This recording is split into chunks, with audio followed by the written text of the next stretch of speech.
Hey everybody, I'm excited to announce there is a new vehicle on the channel. And much like my decision to grow a mustache, poor things happen when your wife is away and out of town. So my wife's gone on a work trip for 2 weeks and I watch way too much dirt every day, far too much, and decided that I needed a small 4x4 in my life. And as much as I wanted an old F-250 Highboy or something like that, it was just out of the price range. So I settled on this.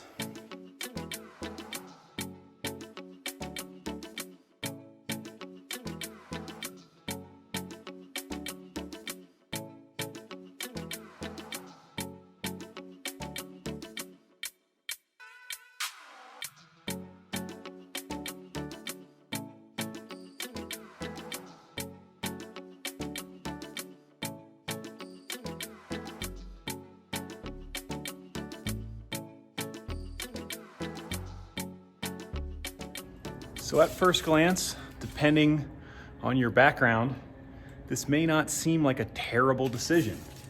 We've got the old 80s Toyota, which are known to be indestructible. If you're unfamiliar, I'm gonna post a little picture here of 3 videos that you must watch from Top Gear. They're all available for free on YouTube about how they absolutely destroy one of these things and it will not die.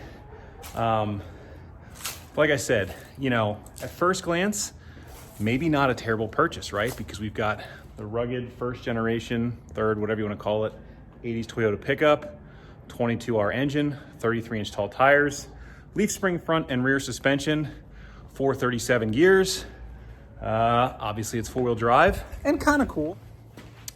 We've got a flatbed. So first glance, maybe not the worst idea that I've ever made. However, upon closer inspection, this is the worst idea I've ever had. Where do I start? Well, for one, this sweet flatbed is really just painted particle board. For two, I don't really fit in it. I'm 6'5", and these aftermarket seats, I don't really fit in. The windshield is cracked. That kind of sucks.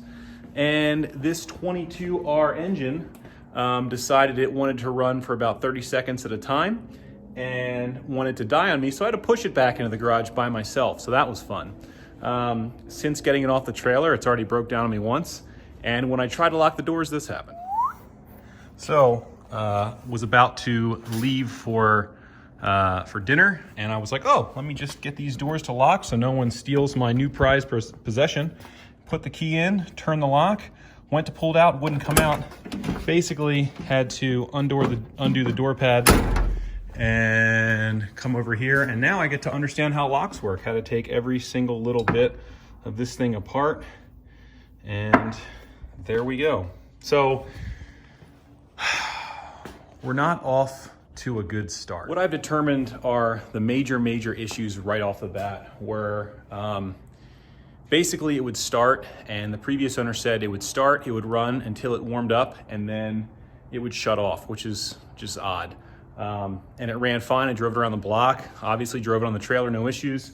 When I got it home, it really decided it did not like me and it didn't want to run. So I spent about 5 hours yesterday trying to figure out what the previous owner did to the carburetor. All the idle mixture screws and idle and all that stuff was way out of whack. I got it to run at the very end of the day. Despite a ton of technical troubleshooting at the end, I just smacked it with a hammer and I think the floats were stuck and then it ran. So that was definitely one issue. The other major issue is this thing leaks like there's no tomorrow, like it's buying stock in kitty litter. Basically the front main seal leaks on this, and what'll happen is you'll get a groove in the crankshaft snout where it sticks out. So if you put a new seal in, it'll still leak. So you have to buy a different seal, which you drive into a different location in the fuel pump housing, which is on the front of the timing cover on these. So I've got that, and I'm gonna try and fix that. I have heard that it's very difficult sometimes to get the crankshaft bolt off on these, so we'll see how that goes. Much more familiar with V8s than I am 4 cylinders, but from what I can see, I'm gonna have to remove this belt, take the extra pulley off there, come down here under the bottom, and you can see the leak there. It's been leaking pretty bad. Get to that bolt and we'll see if we can get this thing off. Other than that, though, it's oddly in good and bad condition. Like when you crawl under it, it's pretty dry, so it either has no fluid in it or it doesn't leak too bad. But I will say, at least I don't have to jack it up. I'm so tired from owning vehicles that you have to drive up on wood before you can even jack it up. So maybe the only redeeming quality here is really two things. One, the flatbed doubles as a workbench. I sold my other workbench. Now I got a new workbench. So, you know, I've got a workbench now. That's kind of fun. Other than that, I don't know. It looks cool, you know. I've had some people give me the thumbs up right before it broke down. So, you know, who knows? Maybe I'll keep it for a little bit. Maybe I'll flip it. Maybe I'll put a bed on it. Oh, it also came with extra parts. That's always a good sign. Let me show you what it came with. This puppy's got 33-inch tall tires on it, which seems to clear okay in the front, not so much in the back. Not a ton of room there for up travel. The previous owner did give me some new leaf springs. These are out of a later model 3/4 ton Chevy. These would go in the back, and then you take the rear leaf springs and put them in the front, and apparently you get a lift kit. Oh, and I came with, oh, the other door's locked. Basically all new shackles and bolts and hardware to make that all work. So if I want to make this thing even taller, I can, but for now we got to get it to not leak and get it to run. What I'm going to try and do is get this thing kind of running, driving, you know, and I just really want to try and take it off road. I think it'll be fun.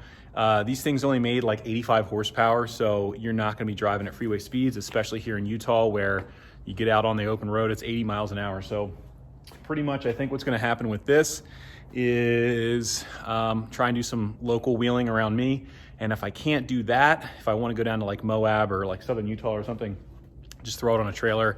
I've got the Ram here, which can tow it no problem, and just do some off-roading. So, hey, you know what? Hopefully you guys are an equal opportunity truck employer and you don't hate the fact that I have a Toyota when I had a Chevy. Just trying to show you guys some new different things. I know when I introduced the Mustang, I think a lot of the Chevy folks were like, what the heck's going on? So, you know, try and love a little bit of all of them. But stay tuned as we tune up this little blue turd. Since I bought this while my wife wasn't here, my initial plan was to like get it running and driving, and you know, I don't know what I was thinking. Nice. I don't know. I had an idea. It's not going to work. So plan B is going to be basically I'm going to try and polish this turd as much as I can before my wife gets home, so at least doesn't look terrible. And I was going to get new glass for it, but they're telling me that the glass is like 10 days out, so that's not going to work. So I got like a carpet cleaner down here. I'm going to try and shampoo the inside or do something. So we're going to try and like throw a time lapse on, and I'm just going to try and clean this thing and just make it look as decent as possible so that she doesn't really flip out when she gets home and she thinks that, oh, it's not in that bad a shape. But geez, you can even see the dents in this thing from back here. But that's okay, because it's really not supposed to be nice. It's just supposed to be something to take off-road and mess around in, and who knows, maybe I won't even keep it. So yeah, let's dive in. I'll throw the time lapse on and we'll start cleaning.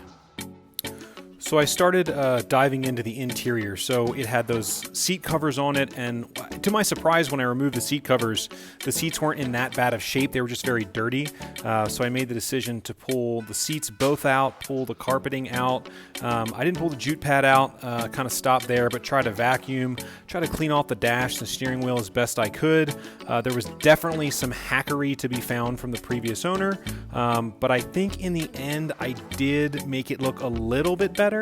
I don't think it swayed my wife's opinion when she came home and saw what I did, but I think it was a little bit better than where we started with.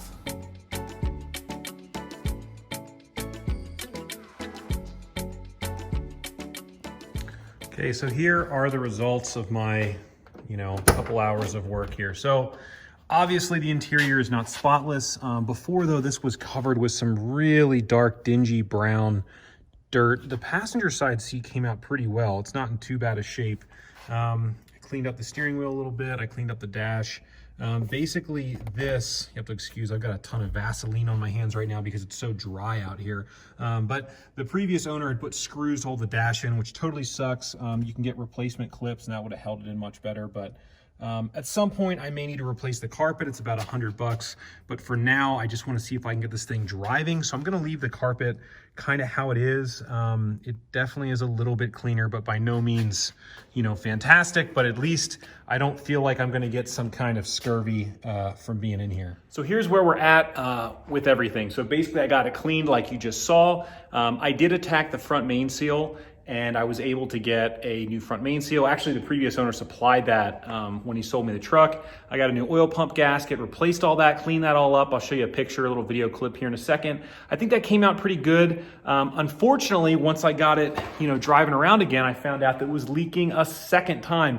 And this time it's coming from the timing cover, which really sucks on these because although the oil pump can be accessed from the front of the engine, to properly remove the front timing cover gasket, you gotta drop the oil pan, which again, that's pretty standard even on Chevys. But you do have to remove the cylinder head, they say, in order to get a good, make sure you don't damage the seal, get a good surface. You can do some trickery to try and get around that. But what I went out and did was I actually bought a 100% total new seal kit from Felpro, and I could get this from just like my local auto parts store, which is pretty cool.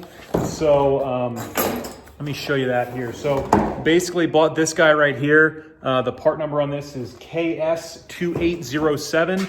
That comes with a new head gasket. It comes with new oil pan gasket, front timing cover seal, everything you can think of. It comes with every single seal. I got some new spark plugs for it. Looked on Rock Auto and I found a lot of stuff for super cheap. So for like $125, I got a distributor cap, rotor, wires, plugs, timing chain, and sprocket, carb rebuild kit. You know, all this probably totaled, you know, maybe $200-ish. But basically, I'm gonna try and really get this thing to stop leaking and just to get to the point where I can drive it around and see if it's something I wanna hold on to. You're probably asking yourself, if you're not gonna hold on to it, why are you putting all this money into it? But basically, I got this thing for so cheap, well under $2,000, that, you know, I can't in good faith sell this to somebody if I don't keep it with it just pouring fluid on the ground. So I am gonna go ahead and try and get it driving. I'll take pictures and document all that. My next video will most likely be a time lapse of me digging into the engine and seeing what I can find. Like I said, it has an oil leak. I think it has a coolant leak. There's something up with either the carburetor or the ignition because it backfires a little bit when it idles. So I got to get all that sorted out. But hopefully here in short order, you will see this thing at least driving around and hopefully off-road. So hey guys, thank you for watching. I hope you like the new video. I hope you're excited as much as I am for something totally new and different. So stay tuned. If you haven't already, please do not forget to like and subscribe. Leave me comments. I love your comments and I always try to answer back. Enjoy the rest of your weekend.